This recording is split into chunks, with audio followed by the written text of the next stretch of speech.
If a loser like you ever gets a beautiful girlfriend, I'll apologize. I attended a middle school reunion. Some people really never change. I ran into Michael, a wealthy boy who used to bully me back then. He started with insults right away, but just a minute later, he turned pale. My name is Nathan. Due to my job, I spend most of the year abroad. But currently, I'm back in my homeland, staying at my parents' house. There are many wonderful aspects to the country of my birth, but other countries offer different landscapes and cultures, which are equally enriching. Especially, being away from old acquaintances makes one feel much more at ease. Hence, receiving an invitation to a middle school reunion a few days after returning home troubled me greatly. I'm supposed to be in the country for about a month this time, and it'll be a while before I go abroad again.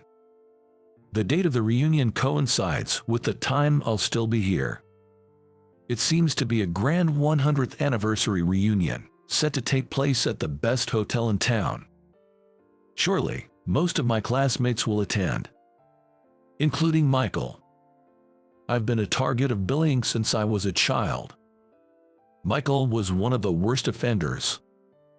As the son of a wealthy business owner, Michael flaunted his wealth and did whatever he pleased. Surrounded by a group of followers, he would pick on me almost every day. And his harassment only escalated over time. I think he targeted me because I lived a modest life. My father was unemployed when I was in middle school. To someone like Michael, who enjoyed flaunting his status, I must have been the perfect target. He would brag about his top-of-the-line belongings compared to the bare minimum I had, and at every opportunity, he'd loudly say things like, "You're so poor, you can't even afford a pencil." At one point, Michael deliberately damaged my bicycle. He even had the audacity to send me a worse-conditioned bicycle he likely picked up from a scrap collection. It was less of bullying and more of an outright oppression. After middle school, I parted ways with my classmates, and as I grew older, I found peace of mind. However, the scars in my heart from those days took a long time to heal. Attending the reunion might be a good opportunity to put those feelings to rest. Reliving those painful memories, I marked my attendance and sent the RSVP. I come from a family of 3, my parents and me. My father was a violinist, and my mother, although not famous, was a pianist. However, when I was in elementary school, my father suddenly got sick and could no longer play the violin, leaving him unemployed. To support the family, my mother started a piano school, and we lived modestly. She probably never gave up hope that my father would be able to play the violin again someday. I've seen my father play the violin only once. As a child, I was deeply moved by his performance and aspired to become a violinist like him. But a few years later, when he could no longer play, I felt disillusioned.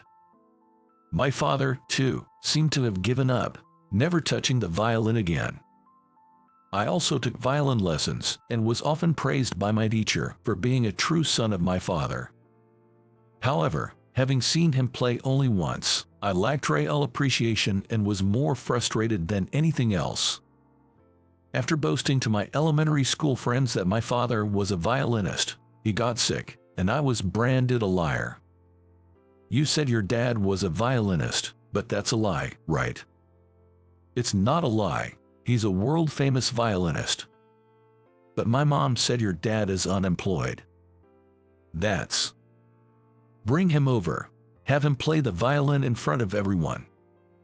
Well, gradually, I began to resent my father, and by the time I was in middle school, our relationship had deteriorated due to my rebellious phase, to the point where we barely spoke. And then, in my second year of middle school, I finally unleashed my frustration on my mother. "Why do you keep sticking with that man? Because of him, everyone's making fun of me." "Nathan, listen. I've only seen him play the violin once, and that was when I was little. I don't want to live with someone like that." "Nathan, please hear me out. your father has a condition called focal dystonia. Focal dystonia. With tears, my mother explained what focal dystonia was. It's a condition where, in specific movements related to playing an instrument, one loses control over their body parts. It often affects highly skilled individuals. There's no abnormality in the brain or other functions, so he seems perfectly normal otherwise. Unaware of his illness, my father thought his inability to play was due to lack of practice. Increasing his practice only worsened his condition, eventually making it impossible for him to play at all. This untreatable and rarely curable disease forced me to reevaluate my perspective on my father and led to our reconciliation. At the same time, I realized that my father developed focal dystonia precisely because he was a brilliant violinist. I then remembered the sole time I saw my father playing the violin. I admired his cool demeanor. Upon graduating middle school, I resolved to go to Austria to become a violinist. Dad, I didn't understand anything about you and failed to empathize. I'm truly sorry. No, it's okay. I must have disappointed you many times. I should have communicated better. I'm truly sorry. And I want to follow the same path as you. I want to be a top-class violinist. After graduating middle school, I'm thinking of enrolling in this school in Austria. Is that so? You too, right? It might not be an easy path, but I believe you can do it. Give it your best. He chose the same path as you. I guess he is really your child. Nathan, I'm also a graduate of that school. Just like you, I went there after finishing middle school. Dad, I hardly mentioned my intention to go to Austria to anyone, and the only rumor that spread was about my father being unemployed, which made me a target for Michael during those times. Carrying all these memories, I resolved to become a distinguished violinist, active on the world stage like my father. With this determination, I graduated and successfully enrolled in the music school in Austria. Despite the school's reputation for being highly competitive, I made it in. Yet, the harassment from the past was traumatic enough that the mere sight of the reunion invitation troubled me. But I used that as motivation to work hard. 2 weeks passed, and the day of the reunion arrived. As expected, it was at a major local hotel. They had even reserved the largest hall for the event.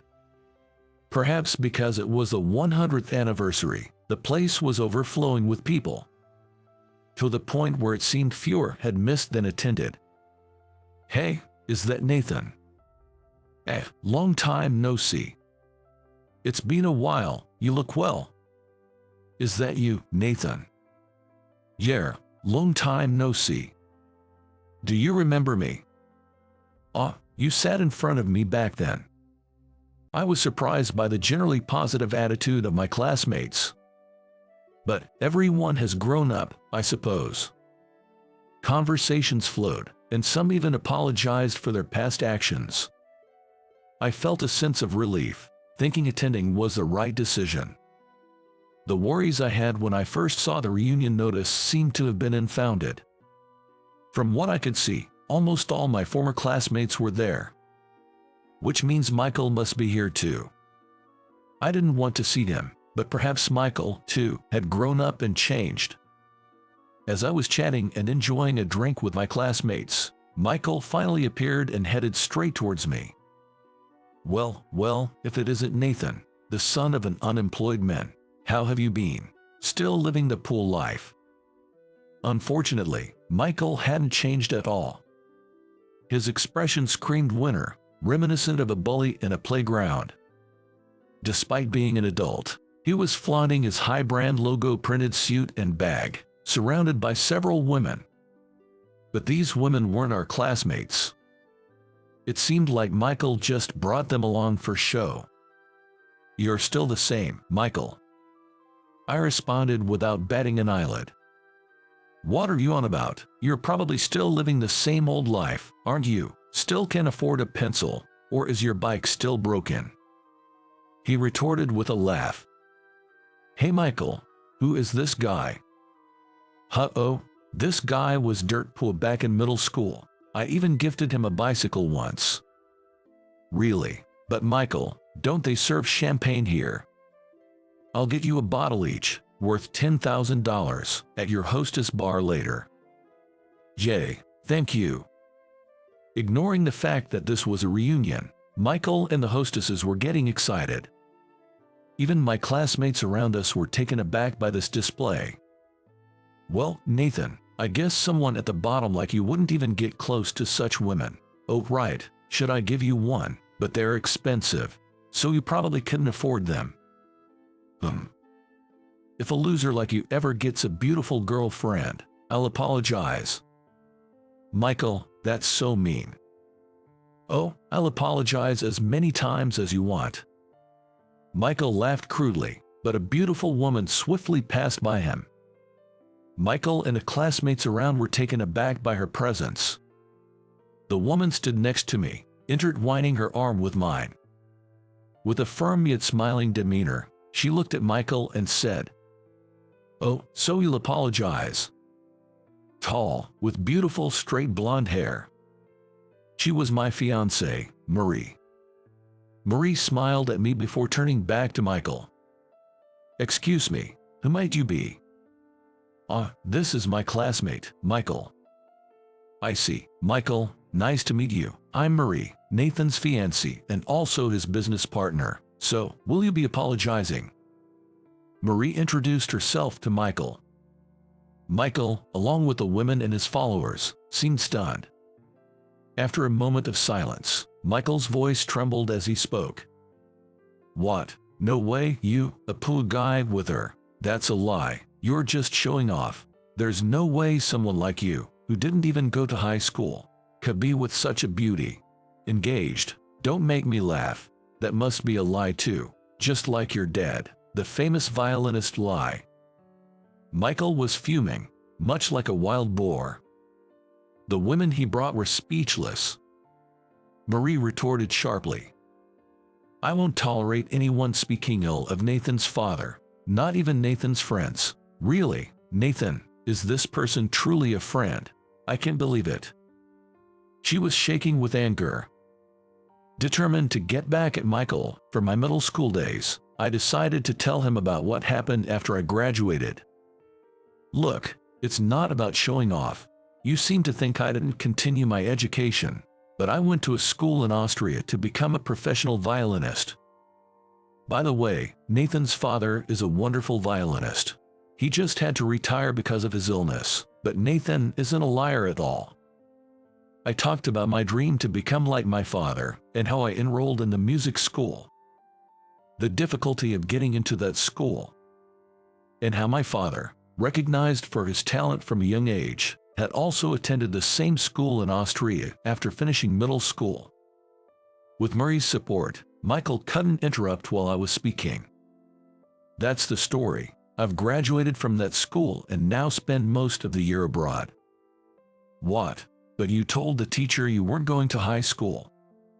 "To a high school in this country. You misunderstood." He must have only heard the part about not going to high school. "I'm back in the country now because I have a concert scheduled in a few days." No. How? Why do you?"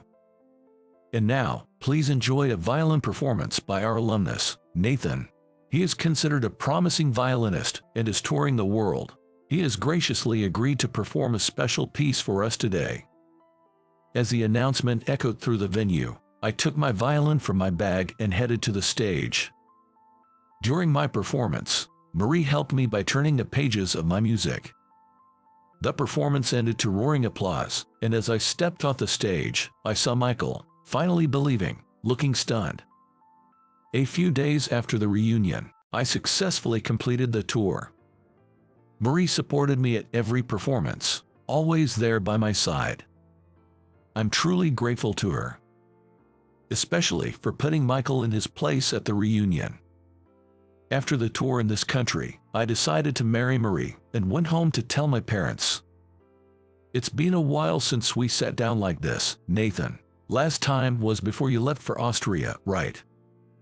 "That's right. Today, I'm here to introduce her. This is Marie. To cut to the chase, I want to marry her. Oh my. I met him during our time at the music school in Austria. I was drawn to his relentless effort and passion.